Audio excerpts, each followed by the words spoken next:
Hello, I'm James Roach, Managing Director of Headstar, a specialist finance recruitment consultancy, and I'm really pleased to have with me today Simon Hartley, a world-renowned sports psychology consultant and performance coach who we've worked with for a number of years. Simon, do you want to tell us a little bit about yourself? Absolutely.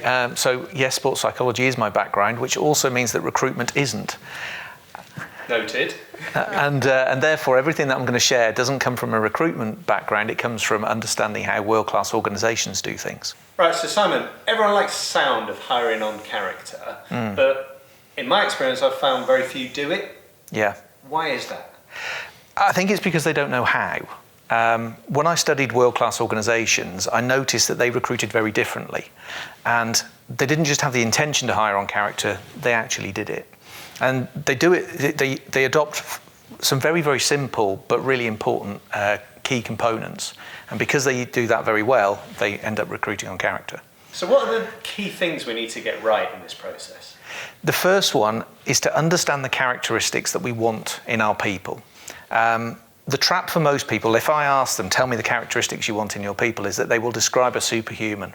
They'll reel off 30, 40, 50 wonderful, virtuous characteristics, and then they'll look for that in their people. If we have 3 or 4 and they're critical characteristics and we really understand what we mean by those, for example, if we said we want honesty, we know what we mean. We're probably not looking for somebody who's never told a lie ever in their lives. We probably mean something else. So if we can distill it down to a couple of characteristics and we really understand what we're looking for, then we can recruit people who've got those characteristics. Right, okay, so once we've distilled it down to those character traits, what do we need to do next? Importantly, we need to test for them, not ask people about them. And the difference, one of the critical differences with world-class organisations is, although they do use CVs and psychometrics and interviews, they don't rely on them. What they do is they make people demonstrate the characteristics they're looking for. So if they want people with resilience, or they want people with tenacity, or they want people with composure, they will put them in those situations where people are made to demonstrate those characteristics. They actually have to show them, not explain that they've got them. Okay, well that sounds like a lot of hard work, I imagine. People aren't used to that. They want to do first interview, second interview, presentation. Are we worried that we're going to turn people off? Sounds like a lot of hard work. Absolutely. And one of the strengths is it is harder work. We actually put barriers and hurdles in front of people. And therefore, when people cross those hurdles, we start to understand that actually they probably have got some of the stuff we're looking for. Maybe they are committed. I personally, I think I would struggle with a recruitment process that was too easy, because those who like the path of least resistance will still pass all of the tests. I'm not sure whether I want people who pass on that basis. When I look at really great organisations, they start to understand that the people who do pass the tests are really good people. So automatically there's more of a respect in the team for those who get through the tests.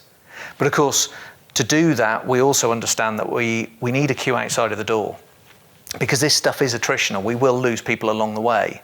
And the danger is, if we've only got one candidate and we need to fill the spot, we'll employ them anyway. If we've got a queue outside of the door, we're happy with an attritional process. And we understand that actually we're only looking for a couple of candidates out of this queue. So we're going to test more thoroughly. Okay, so we've found out the character traits we want, we've tested them, we've got the offer, all accepted, job done, right? Almost, but not quite. And one thing that I've noticed with the best in the world, they don't get it right first time, every time. So they get their eye in, as I call it, really early. And if they've given an offer to somebody who's not quite right, they will deselect early. Not wait 3, 4, 5, 6 months, not wait to a probation period, but they'll understand very quickly that this person isn't right. They also understand that nobody's the finished article. And therefore, even if somebody is right for them, there's still room for development. So they will challenge them early on to develop, to progress, to improve. And in doing so, they turn what I call starters into superstars. And they give people the very, very best chance of being successful in their organisation. So Simon, you kindly partner with us on an event every year, Recruiting on Character event, where we invite whole raft of people from the business community along. And I see the light bulb moments go off Do you want to give people listening a flavour of what that day is all about? Sure. Yes, we will kind of walk them through how you recruit on character. We're also going to spend a little bit of time helping them to think about how it applies in their world. The kind of characteristics they're looking for, the ways to test for them, how to create that magnet for talent, and create that queue outside the door. So it's just going that little step beyond understanding it to starting to apply it. So you've actually been using all of these principles in your business. How's it working for you?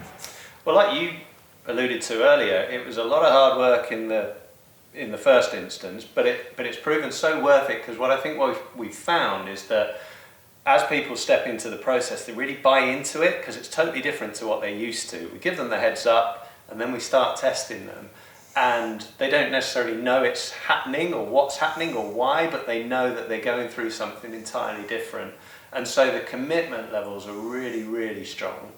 Once they then join the business, there's almost an acknowledgement from the rest of the team that, well, you're one of us, so you're okay. And it's really helped to strengthen our culture, I think, and give us a stronger identity that anybody coming in the future has been tested. They haven't just had the usual cup of coffee and, yeah, great, in you come. They've been tested, they've got the right character traits, you're one of us. And it's just really galvanised the whole team. Now, Simon, you've written a book on this topic. It's called Hire Great People. It's got a phenomenal foreword. I know. Little plug for me there, obviously. And I was humbled and honoured, actually. So thank you for asking me to write that. It's a brilliant read. But I'm curious, what made you write this book?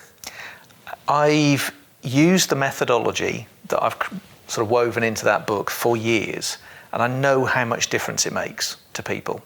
I can see people who had that intention to hire on character but were really struggling to do it. And the methodology is not complicated, it's really, really simple. So I wanted to share these simple little steps and help people to get them right so that they can get a similar benefit to all of the guys that I've been working with over the years who've started to do what they've always intended to do. So Simon, thanks so much for your time today, and thank you very much for watching. If you'd like to find out more about hiring on character, then contact one of our team and come along to the Recruiting on Character event. Similarly, if you want to get a copy of this book, it's called Hire Great People, available at Amazon.